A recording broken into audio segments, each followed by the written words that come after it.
Hello friends, आज हम लोग बात करने वाले हैं उस वैकेंसी की जिसे इंजीनियर की वैकेंसी कही जा रही है, उस वैकेंसी की जिसे झारखंड के नवनिर्माण की वैकेंसी कही जा रही है। तो चलिए हम लोग वीडियो में आगे बढ़ते हैं कि ये वैकेंसी किस प्रकार की है, किनके लिए है, कौन कौन सी योग्यताएं हैं, कौन कौन सी अर्हताएं हैं, उसको हम लोग इस वीडियो के माध्यम से जानने का प्रयास करते हैं।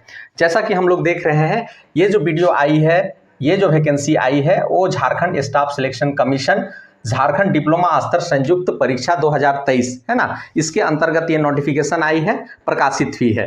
जिसका अगर हम लोग बात कर ले तो ये पोस्ट जो है वो जेई के अंतर्गत आता है, अर्थात ये जूनियर इंजीनियर के अंतर्गत आता है। जैसा कि हम लोग नाम से ही देख रहे हैं कि जेई का अर्थ होता है जूनियर इंजीनियर, अर्थात जूनियर इंजीनियर वही लोग बनते हैं जो 3 वर्षीय डिप्लोमा करते हैं, है ना, अर्थात जिनको हम लोग डिप्लोमा इन इंजीनियरिंग कह सकते हैं। तो इसमें टोटल पोस्टों की संख्या 1551 है, जिसमें भारतवर्ष के पूरे कोई भी नागरिक जो है यहाँ भर सकते हैं, चाहे वो उड़ीसा के हो, बंगाल के हो, तमिलनाडु के हो, यूपी के हो, बिहार के हो, कोई भी सबके लिए ओपन है। तो हम लोग देखते हैं कि कौन कौन से पोस्ट इस विज्ञापन के माध्यम से निर्गत किए गए हैं। तो सबसे पहले है हम लोग का जेई मैकेनिकल, जिसके अंतर्गत 26 सीटें हैं, जेई सिविल जिसके अंतर्गत 223 सीटें हैं, जेई इलेक्ट्रिकल जिसके अंतर्गत 46 सीटें हैं, JE civil urban and housing development इसके अंतर्गत 188 सीटें हैं, JE mechanical urban development and housing इसके अंतर्गत 51 सीटें हैं, जेई सिविल वाटर रिसोर्सेज अर्थात जल संसाधन विभाग में 400 सीटें हैं, जेई मैकेनिकल वाटर रिसोर्सेज जिसके अंतर्गत 30 सीटें हैं, जेई सिविल रोड कंस्ट्रक्शन अर्थात पथ निर्माण विभाग में 457 सीटें हैं, जेई एग्रीकल्चर जिसमें 11 सीटें हैं, जेई इलेक्ट्रिकल डिपार्टमेंट इसमें जो है वो 4 सीट है। इसके अलावा और भी हमारे पास सीट है, स्ट्रीट लाइट इंस्पेक्टर इसके अंतर्गत 55 सीट है, पाइपलाइन इंस्पेक्टर इसके अंतर्गत 16 सीट है, मोटर व्हीकल इंस्पेक्टर इसके अंतर्गत जो है वो 44 सीटें हैं। अब हम लोग सैलरी की बात कर ले तो सैलरी यहाँ पर जो है मैकेनिकल, सिविल, इलेक्ट्रिकल, सिविल ये सब जितने भी डिप्लोमा स्तर के जो है और रिलेटेड पोस्ट है, ट्रेड है, इनका जो सैलरी है वो 35,400 से स्टार्ट हो रहा है और 1,12,400 तक जा रहा है। काफ़ी अच्छी सैलरी है। और बाकी 3 और अदर पोस्ट के बारे में हम लोग जान ले तो स्ट्रीट लाइट इंस्पेक्टर इसके अंतर्गत 55 सीट है और इसमें जो सैलरी है वो 25,500 से स्टार्ट हो रहा है और 81,000 तक ये जा रहा है। और पाइपलाइन इंस्पेक्टर की अगर हम लोग बात करें तो पाइपलाइन इंस्पेक्टर में क्या है कि यहाँ पर 16 सीटें हैं और इसमें जो सैलरी है वो 19,900 से स्टार्ट हो रहा है और 63,200 तक जा रहा है। काफ़ी अच्छी सैलरी है। चूंकि यहाँ पर योग्यताएं कम है तो थोड़ी सी निचले स्तर की पोस्ट है, इसलिए यहाँ पर संख्या जो अगर हम लोग कह सकते हैं कि राशि की जो मात्रा है वो थोड़ी सी कम है। और मोटर व्हीकल इंस्पेक्टर के अंतर्गत जो भी पोस्ट है 44 पोस्ट है, इसमें भी सैलरी 35,400 से स्टार्ट हो रहा है और सारे टीए डीए मिला करके 1,12,400 तक जा रहा है, जैसा कि हम लोग देख पा रहे हैं। तो स्ट्रीट लाइट इंस्पेक्टर के लिए जो योग्यता मांगी गई है वो डिप्लोमा या तो इलेक्ट्रिकल में आईटीआई होना चाहिए और पाइपलाइन इंस्पेक्टर के लिए आईटीआई इन प्लम्बिंग होना चाहिए और मोटर व्हीकल्स के लिए डिप्लोमा, मैकेनिकल में डिप्लोमा होना चाहिए या ऑटोमोबाइल में भी डिप्लोमा चल सकता है और लाइट मोटर व्हीकल्स का इनके पास लाइसेंस होना चाहिए। तो ये जो है इनकी मिनिमम योग्यता है।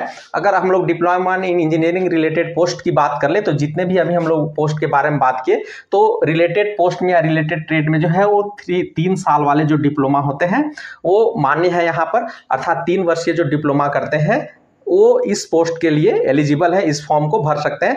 बाकी इनसे जो हायर एजुकेशन वाले हैं, जैसे बीटेक वाले हैं, बीई वाले हैं, एमटेक वाले हैं, एमई वाले हैं, तो वो लोग भी इस फॉर्म को भर सकते हैं। लेकिन मिनिमम योग्यता जो है वो डिप्लोमा इन इंजीनियरिंग होना चाहिए और रिलेटेड पोस्ट या रिलेटेड ट्रेड में, जैसे एग्रीकल्चर की बात कर ले तो एग्रीकल्चर में डिप्लोमा होना चाहिए, मैकेनिकल की बात कर ले तो मैकेनिकल में डिप्लोमा होना चाहिए। अब हम लोग आगे बढ़ते हैं यहाँ पर कि इसको फॉर्म भरने के लिए जो ऑनलाइन डेट स्टार्ट हुआ है वो कब से कब तक हुआ है। चूंकि ये संशोधित डेट है इसलिए संशोधित डेट के बारे में हम लोग बात कर रहे हैं। 13 जून से ये स्टार्ट हुआ है और ये 11 जुलाई तक जाएगा, है ना। अगर किसी कारणवश अगर हम लोग 11 जुलाई तक अगर फॉर्म भर लेते हैं और कोशिश किया जाए कि जितना जल्दी से जल्दी फॉर्म भर लिया जाए, क्योंकि अंत में साइट क्रैश हो जाता है या कभी कभी साइट स्लो हो जाता है, जिस कारण से योग्य व्यक्ति भी जो है वो फॉर्म नहीं भर पाते हैं, जिस कारण से जो अच्छे अच्छे व्यक्ति हैं उनको भी नौकरी से वो वंचित हो जाते हैं। तो इसलिए जितना जल्दी हो सके फॉर्म भर लिया जाए। अगर हाउ टू अप्लाई की बात करें तो आजकल सबसे ज़्यादा ज़रूरी चीज़ों में से होता है, सबसे पहला तो हमारा बेसिक डिटेल्स होते हैं, है ना, जिसे हम लोग पैन कार्ड, आधार कार्ड, कास्ट सर्टिफिकेट, है ना, पर्सनल हम लोग बोल सकते हैं, है ना, पर्सनल डिटेल्स आते हैं हम लोग का, कास्ट, पिन का, ये सब आ जाते हैं।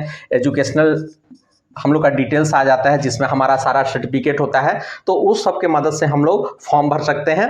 उसके बाद एक ज़रूरी चीज़ है, आपका फ़ोन नंबर होना चाहिए। जब तक आपका सिलेक्शन ना हो जाए एक बार फॉर्म नंबर से आप रजिस्ट्रेशन कर ले और उसे चेंज ना करें, अन्यथा जो जरूरी और अनिवार्य मैसेज है उससे आप वंचित हो सकते हैं। आपका जो अलग अलग एग्ज़ाम की जो तिथि है वो बदल जाती है, तो आपको उसी से मैसेज मिलता है और आप उसके अकॉर्डिंग काम करते हैं, तो इससे आप वंचित रह सकते हैं। एक वैलिड ईमेल आईडी होनी चाहिए, जिससे क्या होता है कम से कम अगर 3 महीना आपके पास वो रनिंग है, एक्टिव है, तो ये सबसे अच्छी बात होती है ना। चूंकि ज़्यादा नया ईमेल आईडी सही से वर्क नहीं कर पाता है, तो जिस कारण से आप 3 महीने का जो ईमेल आईडी है और एक्टिव ईमेल आईडी उस पर अगर आप देंगे रजिस्ट्रेशन के टाइम तो वो सबसे अच्छा रहता है। तो इस तरह से हम लोग का 13 जून से लेकर के 11 जुलाई तक हम लोग फॉर्म भर सकते हैं। और जब भी ये फॉर्म भरने के जाए तो ये सब सारे डिटेल्स को साथ ले ले। अगर आप स्कैन कॉपी जो है वो फोटो की स्कैन कॉपी, अपना थंब इम्प्रेशन की स्कैन कॉपी और सिग्नेचर की स्कैन कॉपी, इसका भी अगर व्यवस्था कर ले तो आप जितना जल्दी से जल्दी फॉर्म भर सकते हैं। चूंकि ये झारखंड की वैकेंसी है ना, इसमें काफ़ी कम फी रहता है ना, और कभी कभी लड़कियों लोग के लिए तो काफ़ी नील भी हो जाता है, और या तो 150 रुपये होता है या कभी कभी 0 फी होता है। तो अगर आप सारे का स्कैन कॉपी मोबाइल में आप रख लेते हैं, चूँकि बहुत सारी वैकेंसी आ रही है, तो आप आसानी से अपने से ही कैफे ना जा करके आप अपने से ही सारे फॉर्म को भर सकते हैं। तो सारे के स्कैन कॉपी आप रख लीजिए। अब किसी कारणवश हम फॉर्म तो भर लेते हैं, लेकिन कभी कभी कुछ कुछ त्रुटि आ जाती है, एरर आ जाता है, तो जिस कारण से हम लोग आगे हम लोग का कभी एडमिट कार्ड गलत हो जाता है, कभी हम लोग का जो लेटर है वो रिजेक्ट कर दिया जाता है। तो इसीलिए उसको करेक्शन करने का जो तिथि दिया गया है वो 15 से लेके 17 जुलाई तक 2023 तक ये दिया गया है। इस दौरान इसका एक अलग से लिंक जनरेट किया जाता है, अलग से लिंक यहाँ पर इस्टेब्लिश किया जाता है, उस पर आप जा करके उसे करेक्शन कर सकते हैं। लेकिन कुछ कुछ मूल बिंदुओं पर ही करेक्शन कर सकते हैं, सारे चीज़ों में करेक्शन नहीं हो पाएंगे। अब हम लोग बात करते हैं इसमें एप्लीकेशन फ़ी कितना है। तो एप्लीकेशन फ़ी जनरल के लिए और बीसी के लिए 100 रुपये है, एसटी एससी के लिए जो है वो 50 रुपये है, काफ़ी कम है। आप आग्रह होगा कि जितने भी डिप्लोमा वाले इस वीडियो को देख रहे हैं, जितने भी आईटीआई वाले इस वीडियो को देख रहे हैं, सारे लोग फॉर्म भरें, और अगर आपके रिलेटिव को ये वीडियो पहुंच पाती है आप शेयर कर दें, ताकि और उनको भरने के लिए भी प्रेरित कर दें, तो काफ़ी अच्छी बात रहेगी। अब हम लोग देखते हैं एज क्राइटेरिया, ये काफ़ी इंपॉर्टेंट सेक्शन है। मिनिमम जो है वो 1/8/2023 को सबकी, चाहे जनरल किसी भी कैटेगरी में होते हैं, सबका इस तिथि को 18 साल हो जाना चाहिए। लेकिन मैक्सिमम तिथि की बात कर ले, थोड़ा सा यहाँ समझने वाली बात है कि 35 साल जनरल वाले का 35 साल है, ये 2019 को 35 साल हुआ है, और अभी 4 साल अर्थात 2023 है मेरा, तो 4 साल अर्थात 39 साल के अगर उनका एज है तो भी वो फॉर्म भर सकते हैं। सब में आप +4 कर सकते हैं, +4 कर सकते हैं, चूंकि यहाँ पर जो मैक्सिमम डेट काउंट किया गया है वो 2019 तक के लिए किया गया है ना। तो अभी हम लोग का 2023 चल रहा है, तो जिनका 35 था 19 में और अभी आपका 39 है तो भी फॉर्म भर सकते हैं।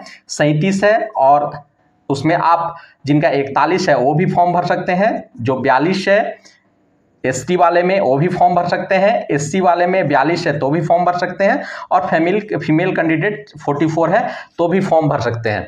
तो एक बार बेसिक की बात कर ले तो जनरल के लिए मिनिमम 18 साल, मैक्सिमम 35 साल होना चाहिए 1/8/2019 को। बीसी के लिए 18 साल, मैक्सिमम है 37 साल, लेकिन अभी उनका 41 साल है तो भी चलेगा। एसटी के लिए 42 साल, एससी के लिए भी 42 साल और फीमेल के लिए 44 साल, ठीक है ना। तो इसको आप अच्छे से समझ लीजिए। अगर किसी तरह का आपको डाउट आता है इसको पूछने में तो आप कमेंट बॉक्स में आप जा करके पूछ सकते हैं। अगर कहीं पर कुछ समझ नहीं आया तो आप इसे पूछ सकते हैं, आपको उचित जानकारी दी जाएगी। तो आशा करते हैं कि ये वीडियो आपके लिए उपयोगी बनी होगी और अच्छी लगी होगी। तो अगर अच्छी लगी है तो एक लाइक ज़रूर कर दीजिए, और चैनल में नए हैं तो इसको सब्सक्राइब कर लीजिए, ताकि इस तरह की आने वाली वीडियो के नोटिफिकेशन जो है वो जल्दी से जल्दी आपको मिल पाए और अपने आप उज्जवल भविष्य को सिक्योर कर पाएँ, है ना। तो हम लोग का जो स्टूडेंट डेज चैनल है ना, आपके उज्जवल भविष्य की कामना करती है। और अपने दोस्तों के साथ भी, मित्रों के साथ भी, सगे संबंधियों का भी साथ भी आप शेयर कर दें, ताकि उनको भी इस वीडियो के माध्यम से उन्हें भी फायदा मिले। तो वीडियो के अंत तक बने रहने के लिए आपका बहुत बहुत धन्यवाद, आपका बहुत बहुत आभार, धन्यवाद।